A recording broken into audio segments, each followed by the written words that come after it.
Hello मेरे प्यारे बच्चों, welcome back to our YouTube channel motion biology. तो बच्चों, आज हम फिर से एक इंपॉर्टेंट और झक्कास टॉपिक लेकर आए हैं आपके बीच में। ये टॉपिक जितनी ही ज्यादा इंपॉर्टेंट है उतनी ही ज्यादा आपके नॉलेज के लिए भी बहुत इंपॉर्टेंट है। और आज जो टॉपिक पढ़ेंगे उसे पढ़ के हमें गर्व महसूस होगा कि साइंस में इतनी बड़ी डिस्कवरी की गई है ना। तो वैसे कोई भी डिस्कवरी साइंस की छोटी नहीं है, बट ये कुछ ज़्यादा इंपॉर्टेंट है और कुछ ज़्यादा अमेजिंग भी है। तो बच्चों, बिना देरी किए हुए स्टार्ट करते हैं टॉपिक। लेकिन उससे पहले बच्चों, आप लोग अपना जाइए एनसीईआरटी बुक लेकर आइए और इस टॉपिक में जो डेटा दिए है ना, it is a very very very important for your competition exam. तो प्लीज जाइए एनसीईआरटी बुक लेकर आइए, सामने ओपन करिए और आज की टॉपिक की कहानी है और उस कहानी को समझेंगे बहुत ही इजी वे में, ठीक है। और हेडिंग का नाम जानना चाहते हैं? हेडिंग का नाम है ह्यूमन जीनोम प्रोजेक्ट, HGP, मानव जीनोम परियोजना, है ना। ये हेडिंग है और आपके बुक में ऐसे ही दी हुई है और हम एक एक पॉइंट समझाते हैं वहां से। लेकिन हाँ, उससे पहले बच्चों कि बहुत सारे स्टूडेंट ने पिछली क्लास के जो क्वेश्चन के आंसर हैं वो दिए हैं। कुछ स्टूडेंट ने 2-1 के दिए हैं, बाकी कुछ स्टूडेंट ने सारे क्वेश्चन के आंसर दिए हैं जिसमें नाम ले लेना चाहते हैं। और जिनका भूल जाएंगे वो हमें क्षमा करेंगे। वैसे कोशिश करेंगे कि सारे बच्चों का नाम हम ले पाए। तो लेते हैं। सबसे पहले अगर हम बताएं तो सारे क्वेश्चन का आंसर देने में सबसे पहले जिनका नाम है खुशी राय, उसके बाद अलका राय, फिर आराधना यादव, सेजल सरोज, प्रिया सरोज, ज्योति राय और उसके बाद लड़कों में आई थिंक याद नहीं आ रहा, निखिल है और शायद कंफर्म नहीं है। और जिन बच्चों का आराधना यादव और क्षमा करिएगा जिन बच्चों का नाम नहीं ले पाए हैं, बहुत सारे बच्चों ने आंसर दिया है। बहुत अच्छा लगता है बच्चों, आप लोग जब क्वेश्चन का आंसर देते हैं ऐसा लगता है कि नहीं, हाँ आप पढ़ रहे हैं। तो बिना देरी के स्टार्ट करते हैं आज की टॉपिक, और मजेदार टॉपिक है ना। आज की टॉपिक नहीं, मजेदार टॉपिक बोलेंगे इसको। तो स्टार्ट करते हैं। कुछ हमने लिख रखा है ऑलरेडी क्योंकि हमें समझाना पड़ेगा और टाइम ज्यादा ना जाए वीडियो का, इसलिए हमें लिखना पड़ता है पहले से ही। तो समझ सकते हैं ना हम लोग। तो चलते हैं। हाँ बच्चों, क्लियर कर देना चाहते हैं सबसे पहले कि इसमें कोई कॉन्सेप्ट नहीं है लेकिन है कहानी। तो बात आ गई कि जो ह्यूमन जीनोम प्रोजेक्ट है वो क्यों था, मतलब क्या रीजन है कि ये मतलब इस पर काम होना था। क्योंकि जो साइंटिस्ट थे, जो वैज्ञानिक थे, वो इस बात पर सोचने लगे, इस बात पर विचार करने लगे कि आखिर में ह्यूमन का बॉडी और फिर अदर एनिमल्स का जो बॉडी है या अदर ऑर्गेनिज्म का जो बॉडी, वो किस प्रकार से डेवलप होता है, क्या होता है उनके बॉडी में। कुछ तो होता है जो इनके पास इतनी इंफॉर्मेशन होती है कि नहीं, हाँ ये आइस बनना चाहिए, यहां पर किडनी बनना चाहिए, यहां पर ये। तो वही है कि जब तक हम सोचेंगे नहीं तब तक हम कुछ खोजेंगे नहीं। तो वही हुआ और बहुत साइंटिस्टों ने मिलकर इस डिस्कवरी को स्टार्ट किया, मतलब इसको जानने की कोशिश की। एक क्यूरियोसिटी माइंड में आई कि ऐसा क्या है।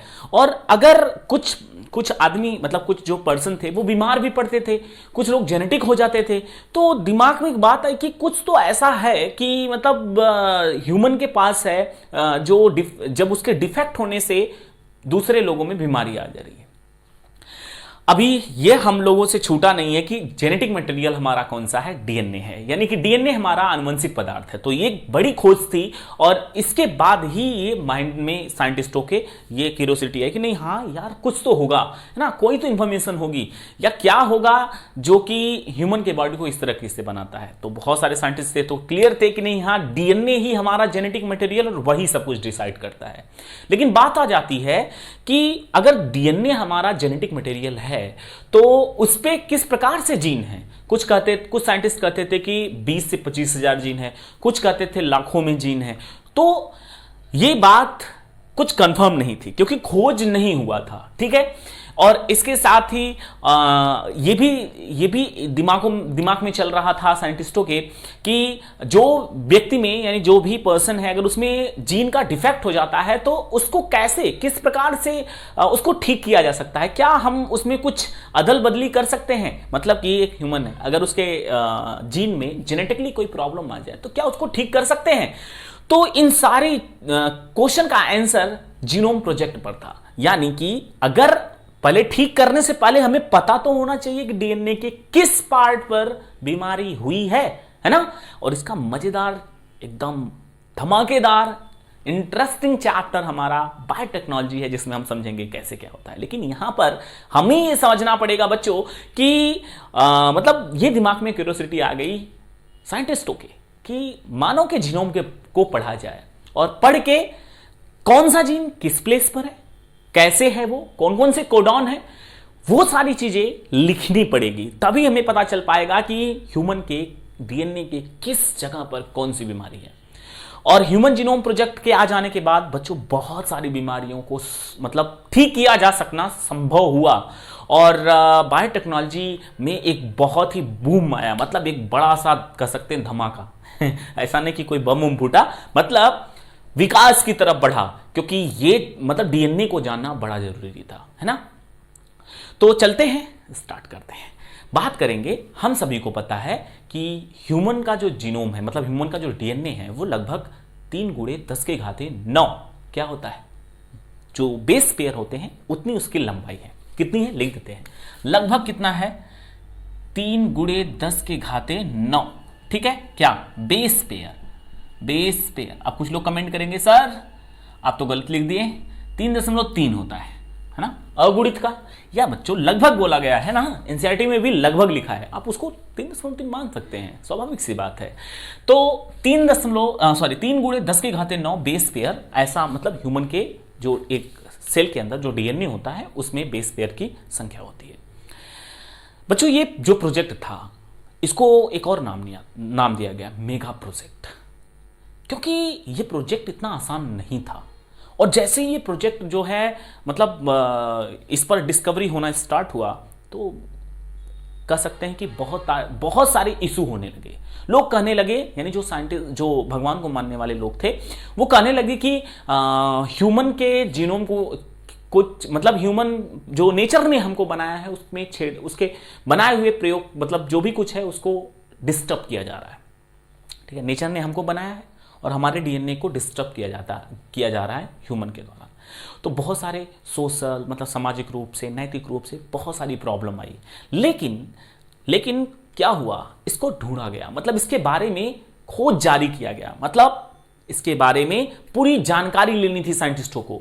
और इतना ही नहीं बच्चों, इसमें सबसे पहले जो पार्टिसिपेट किया वो अमेरिका था। इसके साथ बहुत सारे साइंटिस्ट आए और बहुत देश आया, क्योंकि ये प्रोजेक्ट मेगा प्रोजेक्ट के नाम से जाना गया, क्योंकि ह्यूमन जीनोम प्रोजेक्ट इतना आसान नहीं था। मतलब ह्यूमन के पास डीएनए की जो लंबाई थी वो 2.2 मीटर लॉन्ग है, अब सबको पता है। लेकिन उस पर लिखे हुए क्षार, उस पर लिखे हुए जीन को पढ़ना इतना आसान नहीं था, इतना कम समय नहीं लगना था। देख, सुनने में तो लग रहा है 2.2 मीटर लंबा डीएनए है, क्या ही टाइम लगेगा, लेकिन उसको समझना, उसको कोड करना, वो इंपॉर्टेंट था बच्चों।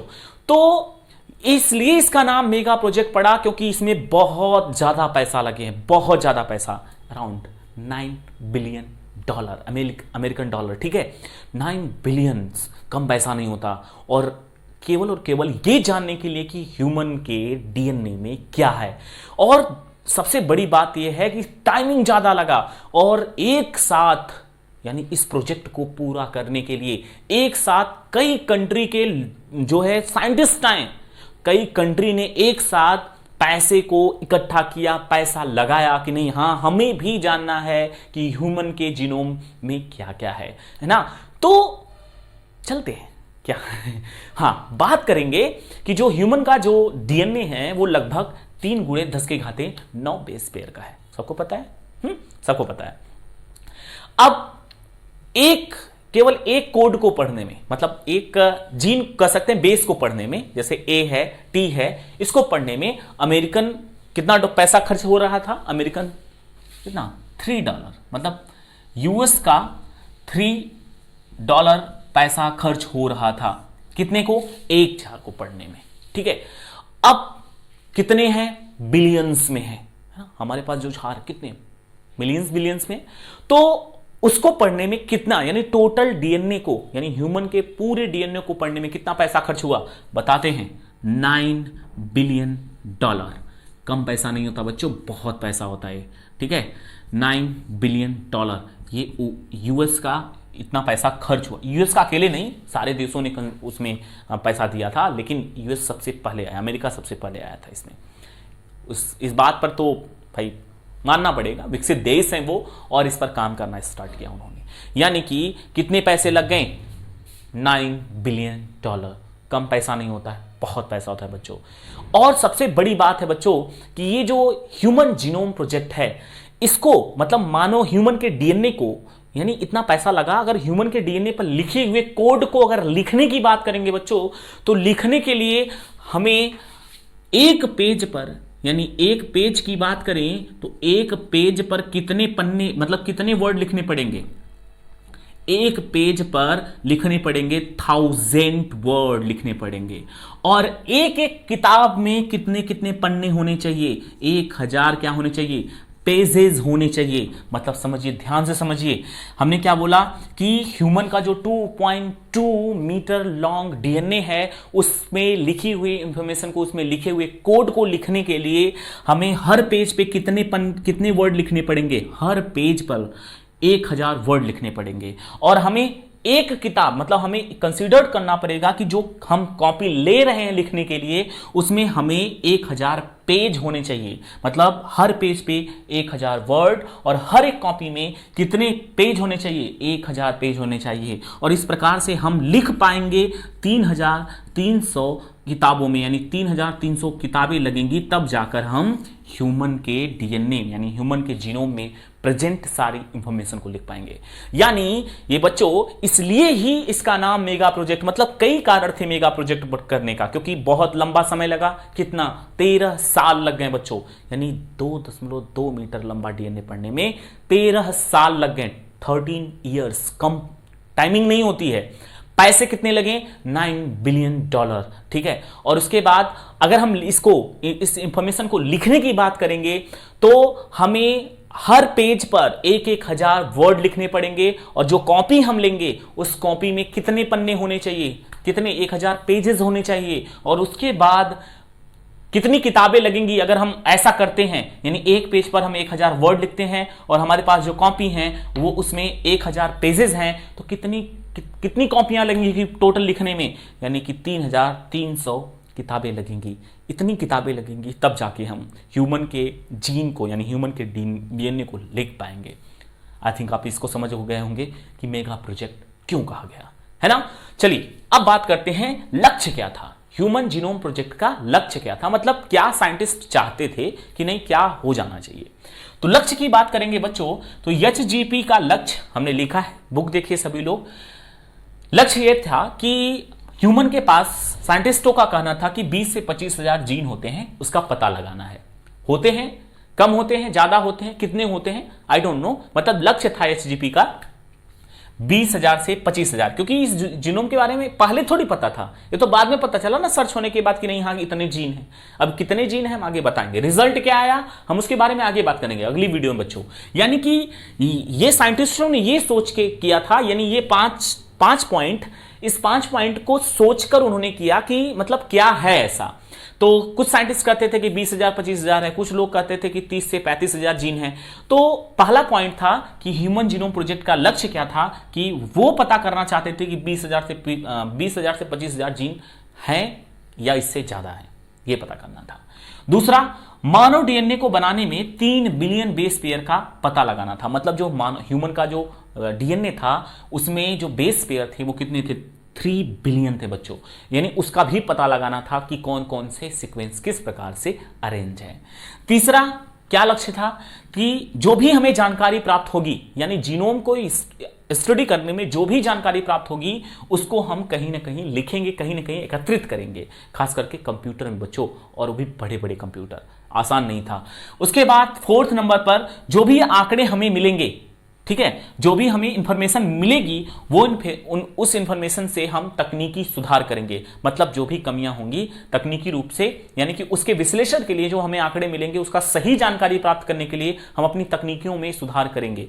उसके बाद 4th पॉइंट क्या था कि जब योजना, मतलब ये साइंटिस्टों ने सोचा कि हम ह्यूमन के जीन को पढ़ने जा रहे हैं, तो उससे बहुत सारी मतलब प्रॉब्लम स्टार्ट हो गई क्या, नैतिक, कानूनी व सामाजिक मुद्दों पर, जिसको बच्चों ELSI यानी इसका आप लोग समझ लीजिए, इथिकल, लीगल, सोशल इशू। ठीक है, इंपॉर्टेंट है, कई बार नीट एग्जाम का क्वेश्चन बना है। ELSI यानी इथिकल, लीगल, सोशल इशू। इस पर भी एक ये भी लक्ष्य था कि ऐसा क्यों हो रहा था, या लोग ये सोचते थे बच्चों कि कोई काला है तो वो हमसे अलग है, कोई नाटा है तो वो हमसे अलग है। तो बाद में पता चलेगा कि क्या है, मतलब ह्यूमन जीनोम का रिजल्ट नहीं आया, ये तो केवल लक्ष्य थे। ठीक है, ये केवल लक्ष्य थे बच्चों। बात करेंगे कि कौन कौन पार्टिसिपेट किया था इसमें, तो एचजीपी में सबसे पहले अमेरिका। ठीक है, अमेरिका में कौन, सन 1990 की बात है, 1990 से 2003 तक ये प्रोजेक्ट चला, और सबसे पहले इसमें मतलब भागीदारी किसकी थी, यूएस डिपार्टमेंट ऑफ एनर्जी। ठीक है, यूएस डिपार्टमेंट ऑफ एनर्जी और इसके साथ नेशनल इंस्टीट्यूट ऑफ हेल्थ, ये दो अमेरिका के ही कह सकते हैं ग्रुप है जिन्होंने सबसे पहले क्या किया था, पार्टिसिपेट किया था एचजीपी में। इसके अलावा भी वेलकम ट्रस्ट यूके यानी यूके का वेलकम ट्रस्ट ये भी पार्टिसिपेट किया था। ये प्रारंभिक समय की बात है, यानी जब स्टार्टिंग में एचजीपी स्टार्ट हुआ था तो ये तीन बॉडीज जो है एचजीपी को सर्च करने में पैसा डोनेट किया, पैसा दी। कौन कौन से, यूएस डिपार्टमेंट ऑफ एनर्जी, और उसके बाद नेशनल इंस्टीट्यूट ऑफ हेल्थ और वेलकम ट्रस्ट यूके। ये तीन लोगों ने सबसे पहले आगे आकर एचजीपी को समझने के लिए अपना योगदान दिया। इसके बाद और भी देश जुड़ने लगे इसके साथ। कौन कौन से, जापान, फ्रांस, जर्मनी, चीन और भी कुछ और अन्य देश, जो इस कुछ अन्य देश के साइंटिस्ट भी और पैसा भी सब कुछ लगाया जाने लगा, क्योंकि कम नहीं था। ये डिसाइड किया गया कि एक को पढ़ने में $3 लग रहे हैं, तो पूरे को पढ़ने में कितने लगेंगे, $9 बिलियन। ठीक, उसके बाद बच्चों बात करेंगे कि जब ह्यूमन जीनोम प्रोजेक्ट जब पूरी तरीके से पढ़ा गया तो बहुत सारे इससे क्या क्या फायदे हुए बात करेंगे। तो इससे बहुत सारे फायदे हुए कि अगर किसी के अंदर जेनेटिकली कोई बीमारी होती थी उसका पता चल जाता है, आज भी पता चलता है, आज तो बहुत ही इवॉल्व हो गया है ना, तो उसका पता चल जाता था। उसको ठीक करने के लिए क्या करना था, यानी कि चिकित्सा क्षेत्र में बहुत ज़्यादा तेजी के साथ विकास हुआ। और इसके साथ ही बच्चों जो प्लांट हमारा जो खेती है, प्लांट जो है उसमें भी डेवलपमेंट हुआ, क्योंकि बायोटेक्नोलॉजी से हमने जीन की हेराफेरी करनी सीख ली, यानी उत्पादन क्षमता में वृद्धि आई। कहीं ना कहीं हमें ये फायदा ही था। और ये केवल ह्यूमन जीनोम प्रोजेक्ट के पढ़ने से नहीं हुआ, इसके अलावा भी और भी कुछ अन्य जीवों के जीनोम को पढ़ा गया, जैसा कि हम बता रहे हैं कौन कौन से, गैस जीवाणु, ईस्ट, और उसके बाद एक और कीड़ा है जिसका नाम सूत्रकृमि है। ठीक है, यानी प्लेटीहेल्मिंथेस है, क्या नाम है, केनोहेप्टिस और इलेंगेस। ठीक है, ये एक प्लेटीहेल्मिंथेस है, इसका नाम ध्यान से सुनिएगा, बड़ा टेढ़ा है, क्या है, केनोरहेप्टिस इलेंगेस, ये एक प्लेटीहेल्मिंथेस है। उसके बाद ड्रोसोफिला फल मक्खी का, धान का, और उसके बाद एरिब्डाप्सिस का। ठीक है, एराप्टिस एक प्लांट है, ये भी धान एक प्लांट है। बाकी ये बैक्टीरिया है, ये कवक यानी फंजाई है, और ह्यूमन का हम पढ़ ही चुके हैं। और ये जो है एक क्या है, प्लेटीहेल्मिंथेस है, जिसका नाम क्या है, केनोरहेप्टिस इलेंगेस और ड्रोसोफिला यानी कि मक्खी का। यानी इतने और जीवों का क्या किया गया, जीनोम को पढ़ा गया। ठीक है बच्चों, क्योंकि साइंटिस्ट चाहते थे कि ह्यूमन के अलावा अन्य जीवों को के भी जीनोम को पढ़ा जाए, जिससे पता चले कि नहीं, हाँ कि कुछ डिफरेंट है, या जो हमारे पास लंबाई का जीन है क्या उनके पास वही सिमिलर है या थोड़े से चेंजेस हैं, तो या फिर उनके पास कौन से जीन है जो हमारे पास नहीं, जो हमारे पास है वो उनके पास नहीं है। इन सारी बातों को ध्यान में रखना था, क्योंकि इस पर बहुत ज्यादा विकास करना था, काम करना था। ठीक, तो ये काम किया गया। अब इसके बाद हम आगे यानी अगली वीडियो में हम देखेंगे कि ह्यूमन जीनोम से क्या क्या मिला। ठीक है, क्या क्या मिला बच्चों, हम आगे वाली क्लास में देखेंगे। एक बार फिर से पूरे सारांश को समझाते हैं, ध्यान से फोकस करिएगा। जो अब तक क्या नहीं समझ में आया, क्या आपने पढ़ा, क्या लिखा, कुछ भूल जाइए, सब कुछ मेरे साथ अब फिर से एक बार रिस्टार्ट करते हैं और बड़े आराम से समझने की कोशिश करिएगा। ह्यूमन जीनोम प्रोजेक्ट यानी मानव जीनोम परियोजना। साइंटिस्टों के दिमाग में एक बात आई कि हमारे पास जो जीन है हम उसके बारे में जानना चाहते हैं, डीएनए पर जो भी जीन स्थित हैं, कितने जीन हैं, क्या है, उसको जानना जरूरी है। और इससे क्या होगा, इससे फायदा है कि हम अपनी चिकित्सा में सुधार लाएंगे, हम इंप्रूव करेंगे, कोई बीमारी होगी तो उसको ठीक कैसे कर सकते हैं, इन सारी बातों पर। और इस पर सबसे पहले सन 1990 में बात, मतलब इस महत्वाकांक्षी योजना पर काम शुरू हो गया। कितने सन में? 1990 में। ठीक है, बात आ गई पैसों की। और पैसा लगे क्यों नहीं? क्योंकि ये सबसे बड़ा प्रोजेक्ट था। ह्यूमन जीनोम प्रोजेक्ट का दूसरा नाम है मेगा प्रोजेक्ट। मेगा प्रोजेक्ट क्यों है? क्योंकि सबसे ज्यादा पैसा लगना है। ह्यूमन के पास कितने 3 इंटू 10⁹ बेस पेयर हैं। इतने बेस पेयर हैं, मतलब 2.2 मीटर लंबा डीएनए, और उसमें लगभग 3 बिलियंस क्या हैं? बेस पेयर हैं। एक को पढ़ने में बच्चों अमेरिका का $3 लगता था एक को पढ़ने में, और 3 बिलियन बेस पेयर है, समझ सकते हैं आप लोग। तो इस हिसाब से पूरे प्रोजेक्ट में कितना पैसा लगना था? $9 बिलियन। कम पैसा नहीं है, बहुत पैसा है। ठीक, इतना पैसा लग रहा है। टाइमिंग की बात करें तो बहुत, मतलब करीब 10 से ज्यादा, मतलब 13 साल लग रहे थे। यानी 13 साल, मतलब साइंटिस्टों को यह अनुमान था कि ये लंबा प्रोजेक्ट चलने वाला है, काफी ज्यादा टाइम लगेगा। जब पूरा हुआ तो 13 साल पूरा हो गया, ये तो बाद में पता चला, लेकिन साइंटिस्टों को इस बात का पता था कि ये लंबा चलेगा। तो मेगा प्रोजेक्ट इसलिए क्योंकि पैसा ज्यादा लग रहा है, टाइम ज्यादा लग रहा है, और बहुत सारे देश इसमें क्या होंगे? पार्टिसिपेट करेंगे। और इसके साथ ही इससे बहुत सारी इंफॉर्मेशन हमें प्राप्त हो सकती थी। और आज तक के बायोलॉजी में इतना बड़ा प्रोजेक्ट नहीं हुआ है, चाहे वो पैसे की बात करें चाहे टाइमिंग की बात करें, इतना बड़ा प्रोजेक्ट नहीं हुआ है, इसलिए इसका नाम पड़ा है मेगा प्रोजेक्ट। और ऐसा, मतलब जब ह्यूमन का जीनोम प्रोजेक्ट जब डिस्कवर किया, मतलब उस पर खोज चालू हुआ, तो एक क्षेत्र में बहुत ही तेजी के साथ विकास हुआ। किसका? जैव सूचना विज्ञान। जैव सूचना विज्ञान में एक विकास हुआ है, यानी कि जैव सूचना विज्ञान एक ऐसा विज्ञान होता है जिसमें जीवों के बारे में इंफॉर्मेशन को रखा जाता है। ठीक है, बायो इन्फॉर्मेटिक्स साइंस होता है, उसको बोला जाता है। उसमें बहुत तेजी के साथ क्या हुआ, कह सकते हैं कि उस विकास हुआ। क्यों? क्योंकि ये जो सूचना थी उसको लिखना था ना, लिखना भी जरूरी था, क्योंकि हम आगे क्या कर पाएंगे? जीनोम को अगर लिखेंगे नहीं, पता नहीं चलेगा हमें ये जीन यहां पर है, तो फिर फायदा क्या है इसको पढ़ने का? पैसा लगा के थोड़ी पढ़ना है। यानी कि इसको पढ़ने का एक उद्देश्य था कि मानव के पूरे जीन के बारे में जान लेना। ठीक है, और उसको लिखना भी जरूरी था, यानी जानना जरूरी था। तो इसके लिए इसके इंफॉर्मेशन को कंप्यूटर में रखना जरूरी था। तो एक विज्ञान में बहुत ही तेजी के साथ विकास हुआ, यानी इजाफा हुआ कर सकते हैं। क्या नाम है उसका? जैव सूचना विज्ञान, बायो इन्फॉर्मेटिक्स। ऑलरेडी पहले से बना था, इसके आने से उसका बोलबाला थोड़ा तेज हो गया है ना। तो ये बात समझ में आ गई। तो बात करते हैं इसका लक्ष्य क्या था। लक्ष्य ये था कि लोग, साइंटिस्ट कहते थे कि हमारे पास 20 से 25 हजार जीन हैं, ये पता लगाना था सबसे पहला लक्ष्य। दूसरा क्या था कि हमारे डीएनए पर 3 बिलियन बेस पेयर होते हैं। कितने होते हैं ये भी पता लगाना था। लगभग साइंटिस्टों का मानना था इतना, और कुछ इतना ही होता है। उसके बाद ये भी पता लगाना था कि मतलब जो भी जानकारी हमें मिलेगी उसको क्या करेंगे, हम एकत्रित करके रखेंगे। और तीसरा क्या था कि आंकड़ों के, यानी जो भी हम एकत्रित किए हैं, जो भी सूचना हमको है, अगर उसको समझने में जो भी प्रॉब्लम होगी उसके लिए हम तकनीकी क्या करेंगे, सुधार करेंगे। उसके बाद पांचवा पॉइंट क्या कह रहा था कि जो भी इसको, यानी कि ह्यूमन जीनोम प्रोजेक्ट के थ्रू जो भी नैतिक, कानूनी और सामाजिक मुद्दों पर क्या किया जाएगा, विचार किया जाएगा, जिससे लोगों में एक क्या है, भेदभाव है। ठीक है, लोगों में भेदभाव है, लोग समझने की कोशिश नहीं करते हैं। इसको क्या नाम दिया गया? ELSI, एलिजिक बोल सकते हैं इसको, यानी इथिकल, लीगल, सोशल और क्या, इशू। आई का मतलब इशू होता है। तो बच्चों, ह्यूमन जीनोम प्रोजेक्ट यानी कि जब उसको स्टार्ट किया गया, यानी कि बहुत सारे देश के साइंटिस्ट आए उसमें, और बहुत पैसा लग भी रहा था, आप सबको पता है।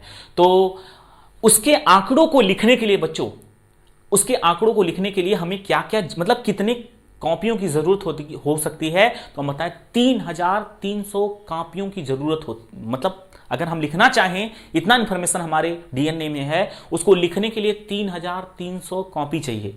और हर एक कॉपी में 1000 पेजेस होने चाहिए, और हर एक पेज पर 1000 वर्ड लिखेंगे, तब जाके 3300 कॉपियों में हमारे डीएनए पर लिखा हुआ इंफॉर्मेशन छपेगा।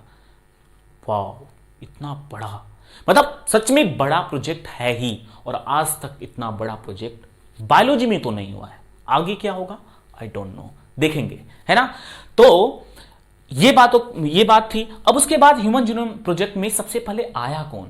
ये इंपॉर्टेंट है। ये प्रोजेक्ट 1990 से स्टार्ट हुआ, 2003 तक चला, यानी 13 साल चला। और उसके बाद इस प्रोजेक्ट में सबसे पहले यानी कि जो भागीदारी थी वो किसकी किसकी थी, यूएस डिपार्टमेंट ऑफ एनर्जी, उसके बाद national institute of health US का ही है, उसके बाद वेलकम ट्रस्ट यूके का। मतलब ये तीनों सबसे पहले एचजीपी को डिस्कवर करने में, मतलब इसको खोज करने में इनकी भागीदारी सबसे पहले थी। इसके बाद भी कुछ अन्य देश आए जिसमें जापान, फ्रांस, जर्मनी, चीन और कुछ अन्य देश भी पार्टिसिपेट किए, पैसा डोनेट किए, यहाँ के कुछ साइंटिस्टों ने वहाँ पर काम किया। तो इस तरीके से, और इसके साथ ही केवल ह्यूमन के जीन को ही जानना जरूरी नहीं था, हमें अन्य जीवों के जीन को भी जानना जरूरी था कि हमें और उनमें कितना डिफरेंट है। तो कौन कौन और जीव के जीनोम को जाना गया, तो बच्चों बता देते हैं। गैस जीवाणु, ईस्ट, और उसके बाद केनोर, इसका नाम बड़ा टेढ़ा है चलो पढ़ते हैं, क्या है, केनोर हेब्डिटिस इलेंगेस, ये क्या है, प्लेटीहेल्मिंथिस है। उसके बाद ड्रोसोफिला, फिर धान और एरिब्डाप्सिस, ठीक है, एरिब्डाप फंस जा रहा है देखिए लिखा है बुक में, पढ़ लीजिएगा आप लोग, क्या लिखा है, एरेबिडाप्सिस है, सॉरी तो ये दोनों प्लांट हैं, धान और एरेबिडाप्सिस। ये धान मतलब ये क्या है, प्लांट है, बाकी ये बैक्टीरिया, ये आपको फंजाई है, और ये क्या है, प्लेटिहेल्मिंथिस है, और ये क्या है, मक्खी। और ह्यूमन का तो पढ़े लिए थे। तो बच्चों इन सारे लोग जीवों का क्या किया गया, जीनोम्स पढ़ा गया, जिससे बहुत ज्यादा समस्याओं को, जो भी ह्यूमन के पास समस्या थी उससे निदान हुआ। मतलब निदान का मतलब पता चल गया कि नहीं, हाँ ये बीमारी इस तरीके से होती है। आज के डेट में इसके डिस्कवरी होने से, इसके जानने से आज के डेट में लोगों का इलाज अच्छे अच्छे जगहों पे, जो बड़े हॉस्पिटल्स हैं वहां पर डीएनए के लेवल पर होता है, मतलब जेनेटिक लेवल पर क्या हो रहा है, इलाज हो रहा है। तो अगर ये ढूंढा नहीं गया होता बच्चों, मतलब इसके बारे में जानकारी नहीं होती, तो शायद ये आज के डेट में संभव नहीं था। अब जैसे ये चैप्टर बच्चों फिनिश होगा, उसके बाद हम पढ़ेंगे क्या, हम पढ़ेंगे बायोटेक्नोलॉजी। और इसके बाद मजेदार टॉपिक है बच्चों, बहुत ही मजेदार टॉपिक है। मतलब ये तो लक्ष्य था, मिला क्या, ढूंढने के बाद मिला क्या। साइंटिस्ट ने लक्ष्य रखा था, नहीं हम इसलिए काम कर रहे हैं, लेकिन कुछ और मिला। तो कुछ और के लिए अगली वीडियो में मिलते हैं बच्चों। और आज के लिए बच्चों यहां पर समाप्त करते हैं वीडियो। और हाँ, क्वेश्चन पूछ लेते हैं। सबसे पहला क्वेश्चन आप हमें बताएंगे, डीएनए से डीएनए बनने के लिए कौन से एंजाइम की जरूरत होती है, और एक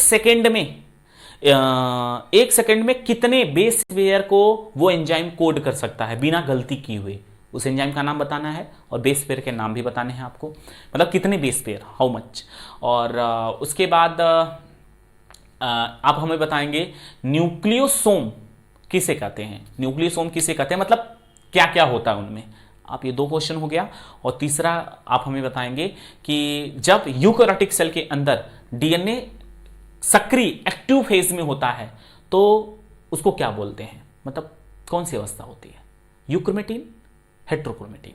ऑप्शन भी दे दिए, आप ढूंढकर जरूर कमेंट बॉक्स में उसका आंसर दीजिएगा। जिन बच्चों का नाम नहीं ले पाए हैं क्षमा चाहते हैं, अगले वीडियो में जरूर लेंगे। आप लोग जरूर कमेंट करिएगा सर मेरा नाम भूल गए थे। तो चलते हैं बच्चों, आज की क्लास यहीं पर समाप्त करते हैं। Thank you so much, thanks for watching all of you.